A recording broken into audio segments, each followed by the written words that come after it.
কিয়ামতের ময়দানে মানুষগুলো পাগল পাড়া হয়ে আল্লাহর নবী ঈসা আলাইহিস সালামের কাছে যাবে, যে বলবে, নবী ঈসা আপনি রূহুল্লাহ, বাবা ছাড়া আল্লাহ আপনাকে বানিয়েছেন, ইনজিল কিতাব দিয়েছেন, মৃত মানুষকে আপনি জীবিত করতে পারতেন, আজকের এই কঠিন বিপদের দিনে আপনি আমাদের সাহায্য করেন। আল্লাহর কাছে যে বলেন যেন বিচার শুরু করে।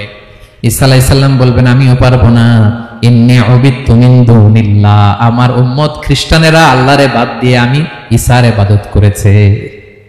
আমার মা মেরি আর আমাকে ডাকতো জেসাস ক্রাইস্ট, আমার ইবাদত করেছে, যদিও আমি আমার ইবাদত করতে বলি না। ঈসা আলাইহিস সালামও ইবাদত করতে বলেছেন একজনের, তিনি কে?